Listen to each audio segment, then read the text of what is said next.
Ucunu sıkadın ucunu. Yan tak. Yok sen yan tak barak etke. Doğular susayız abi. Arak etkin araktan etken. Uzaktan gelip su kadar o. Yok hey otursan. Yine bol. Yine. Ha şunda bir yuvadı lan bu. Tamam da bir yuvadı. Bir de su koyarısın lan bunu. Su arkeli mi yağmur? Su Yok arkeli yok su var kepi var kemez. Bu kara yine aylanadı bina.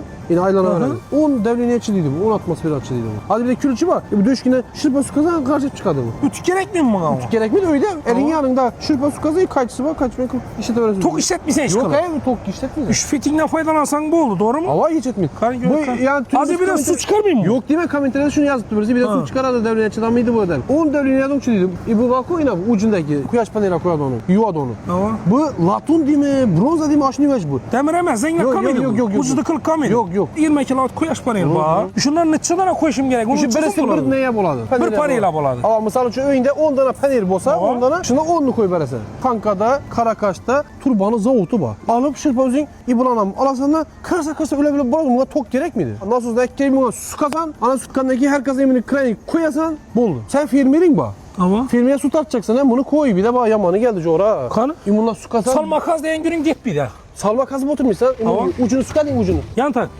Yok sen yan ta barak etke. Durun. Übeye dursayız abi. Doğular susayız abi. Arak etkin araktan etken. Uzaktan gelip su kadar o. Yok hey otursan yine bol. Yine. Atsa su tartkanında gerek bu. Su Şunun evvelle salma kaz. Kazuva 10 bin sonuna yığınladı. Bu gök kursan yeter var mı? Yeter var. Şunu ya bu nanaşta değil mi bu? İçinde de bu. Şun çelik. Bilinmez 150-200 bağlı mı? Bana 150'lik dedik. Ben 200'lik de bölecek ben bunu. Bak. Bunu dedim ben su verecek ben su böyle beraber verecek. trendikleri bak. Ullu 200'lik de ekkeleme sunu napor bilen geledi. İnamı kişkinelere ötürü verem. Argatızlarım var şey. İlacı var mı? Halasan böyle beraber onu eminli xillara mı bak? Ama. Yankı skup yankı hiç neze sukadonların var mı? Ama. Bunun ile bak trendikleri bilen bak. Telefonlaşınla ekranda telefon numara koyuyoruz. Hankada Max Plus kampanyasında şunun turbalarını alasınız. Trenikten hiç deseden muammet oturmuş suda kalacak. Doğru mu? Hı. Onu tartıp, su kavacıyı tartıp alıp bilesiniz. Ha bu oldu. Ana ahini. Bu oldu.